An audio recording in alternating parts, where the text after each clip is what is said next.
And I've got enough energy for my super here, but I'm not going to use it just yet for reasons I mentioned in the previous part. Namely, I don't think now is the right time to be slowing down Andy. In fact, it's this turn where I'm planning on rushing Andy's troops through the pipe and attacking from behind. So yeah, don't want to slow him down, and I also don't want to break that pipe just yet, because otherwise I'll have bombers rushing in, and that's certainly not something you want.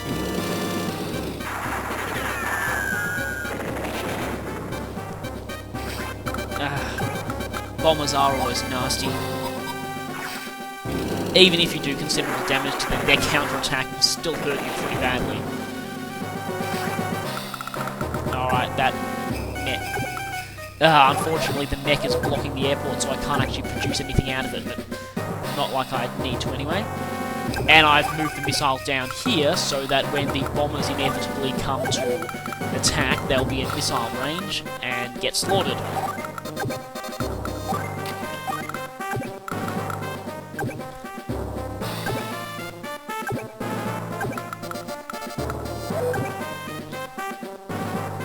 Yeah, not sure when I'm going to break that pipe. I probably will eventually, just... Yeah, this rocket's better served near the main action. Speaking of the main action, as I hinted at in the previous part, now is where things start to get really brutal. And you'll actually see a perfect testimony of that fact later. Anyway, now's the time we start the breakthrough. Yes, we want to be the ones to get first strike on the medium tanks. And hopefully ours remain relatively... Oh, damn it, that rocket's out of the action. And of course, yeah, we don't want to commit our infantry to start capturing the cities until we've dealt with all these medium tanks. Because you can't afford to lose infantry in this mission.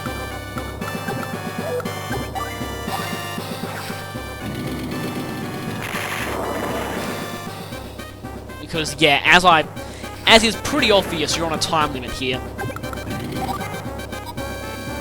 Better I smash that anti-aircraft gun.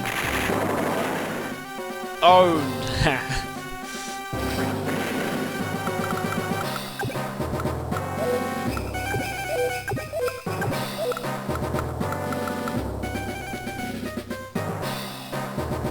And I don't think there's that much more we can do except...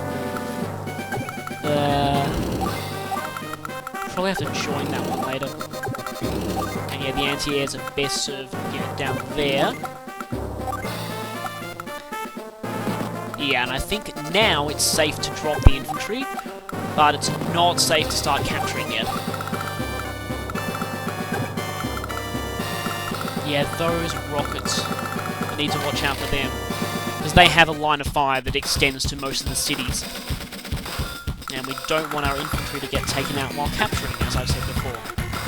Right, now here is the reason why I didn't want to slow down Andy with Olaf's superpower, because I wanted to do this. In a minute, any minute now. This. Here. Right, surprise attack from behind.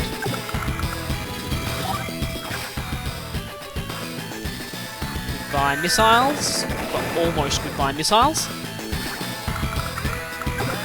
And any... No, the cops can't finish them off. Watch those anti-airs, watch out for those anti-bulk.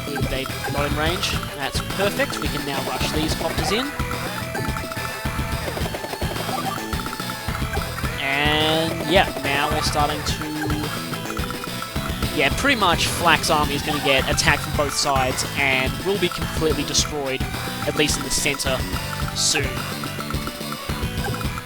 The bottom half of the map is relatively hopeless anyway. We're not really going to eliminate much of his stuff there, so that's mostly just for power rank. See? Testimony to how brutal that combat was.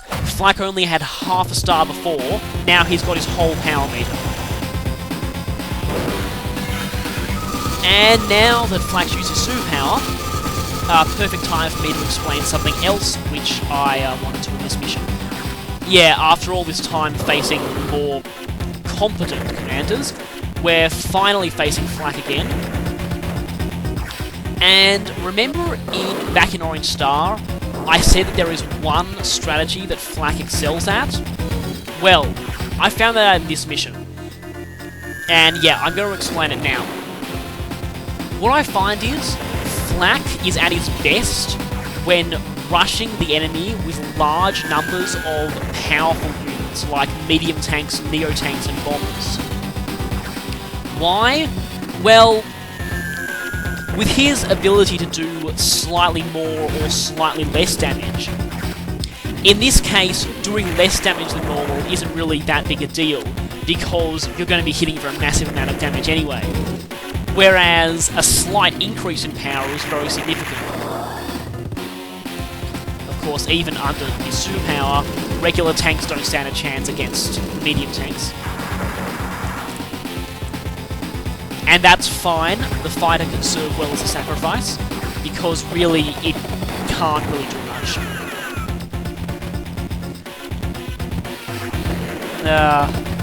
Shame about that, infantry. And hey, don't you block my airport! I was just about to produce something out of that airport. Damn it.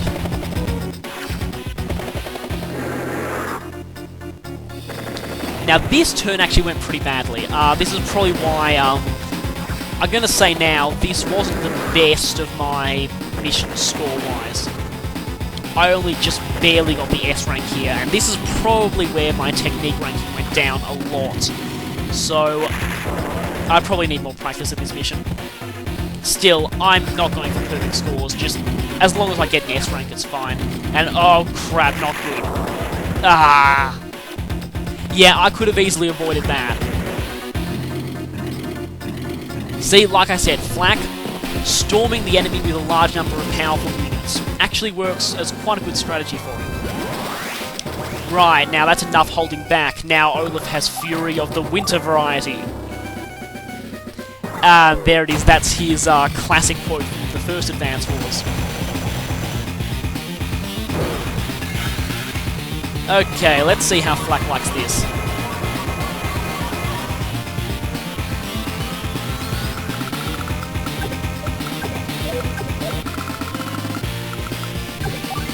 Yeah, basically Olaf's super is one source of what I like to refer to as map damage, which is basically damage that occurs outside of actual combat.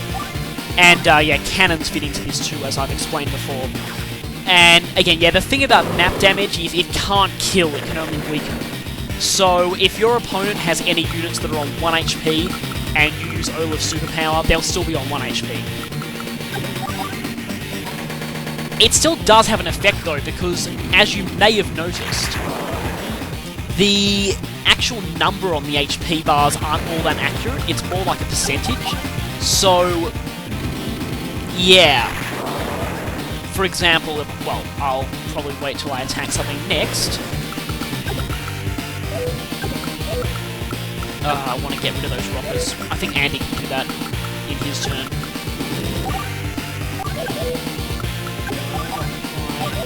Definitely don't want to do that. I'm trying to decide whether to destroy those medium tanks up the top or send mine to attack the ones on the bottom.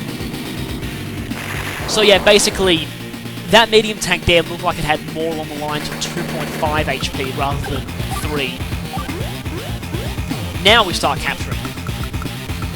But not the upper cities, because that rocket is still there. Ah, I forgot about this rocket here. And again, Flak's already used his superpower, so he's not gaining any more energy.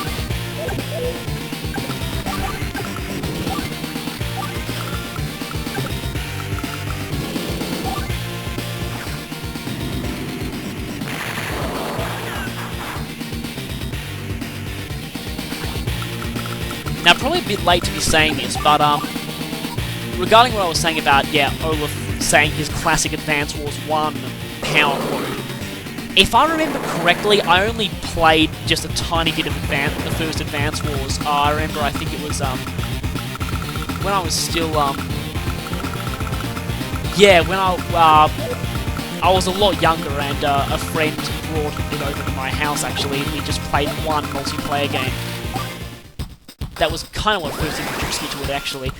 But if I remember correctly, in the first Advance Wars, every commander only had one line for using their power. Of course, and in Advance Wars 2, of course, everyone now has multiple ones, but they still kept their one original line as one of their power quotes. So the only other one I remember from the first Advance Wars is Andy's "It's time for a tune-up" line. Of course, I have a feeling Olaf's one is quite famous. I don't know. It just sounds like it would be. Right, let's see if I can take this one. Oh, obviously.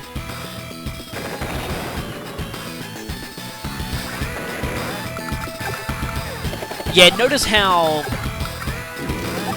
much my movement ranges have gone down with Andy.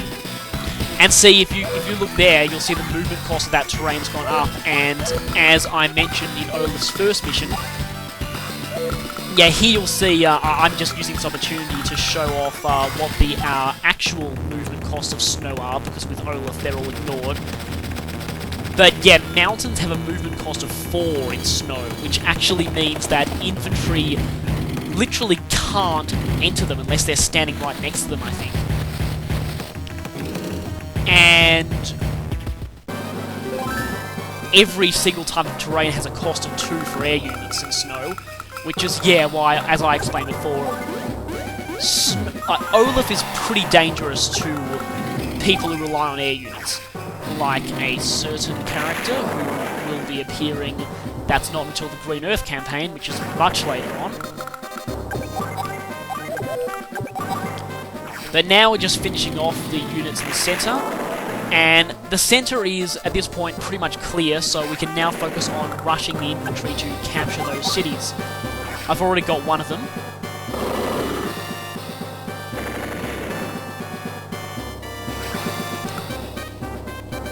And hopefully we'll be able to get the rest much faster.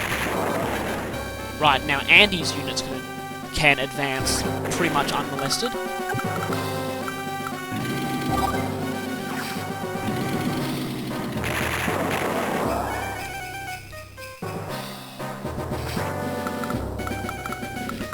And now time to... yeah, I think it's a good idea to go for the further cities with the APCs first, because these two infantry, who have finally made it to the action after spending the last few turns just walking aimlessly, they'll be able to capture the front cities, and that mech is still going to die. However... haha! No more bomber. There's still one left, though. And I don't think those Neos are going to actually get to us. Now, I was trying to just judge whether I'd be able to get to the superpower here, because I would have really liked to have shown Andy's superpower here, but I'll just say it now, I didn't actually get to use it in this mission. But rest assured, I do use it later in the campaign. I can confirm that.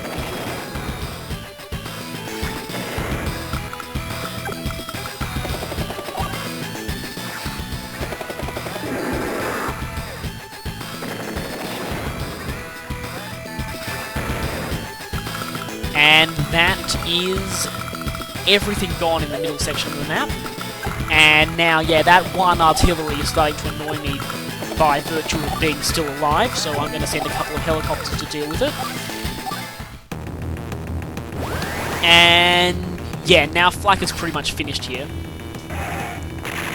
except on the bottom part of the map, but I am going to start mounting a counterattack there soon. Unfortunately, this mech who has survived for so long so far will now most likely die. But in the next part we finish this. Yeah, this has been a really long mission.